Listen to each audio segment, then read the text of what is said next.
Wali Kota Gorontalo dan Nambea temui warga yang hentikan pembangunan Kampung Nelayan Merah Putih di Kelurahan Leato Selatan, Kecamatan Dumboraya, Kota Gorontalo pada Senin 29 September 2025. Dalam kunjungan itu sempat diwarnai ketegangan dengan salah satu warga yang mengaku memiliki hak sertifikat atas lahan. Orang nomor satu di Kota Gorontalo itu sempat cekcok dengan salah satu warga yang diduga merupakan anggota Ormas.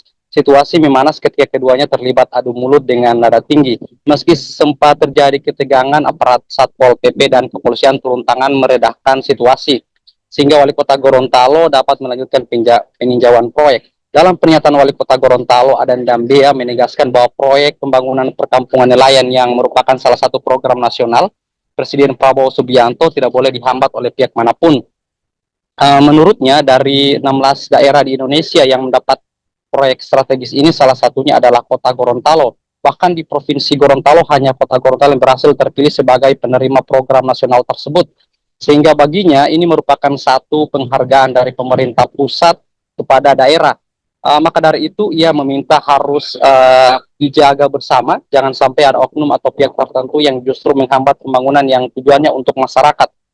Dan menyinggung pihak yang disebut Gerakan Rakyat Indonesia Bersatu atau Gridjaya yang menurutnya justru terkesan menghalangi pekerjaan lapangan. Dia menegaskan aparat penegak hukum termasuk Kementerian Hukum dan HAM untuk menindaklanjuti persoalan tersebut. Ia menambahkan apabila ada klaim sah atas lahan atau sertifikat, maka jalurnya adalah melalui pengadilan, bukan dengan cara menghentikan proyek. Kemudian di sisi lain, Pemkot Gorontalo pun mengantongi sertifikat resmi soal tanah tersebut, sehingga secara sah ini merupakan tanah pemerintah yang digunakan untuk kepentingan rakyat. Menurutnya sebelum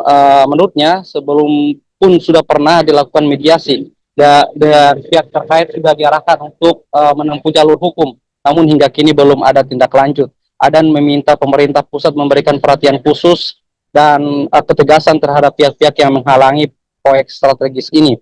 Dia juga memastikan pihaknya akan berkoordinasi dengan aparat kepolisian untuk mengawal langsung pelaksanaan pekerjaan. Berdasarkan papan informasi proyek di lokasi, pembangunan perkampungan nelayan Leato Selatan memiliki nilai kontrak sebesar 11,2 miliar. Proyek ini didanai melalui APBN tahun 2025 dengan masa pelaksanaan 112 hari kalender terhitung sejak September 2025.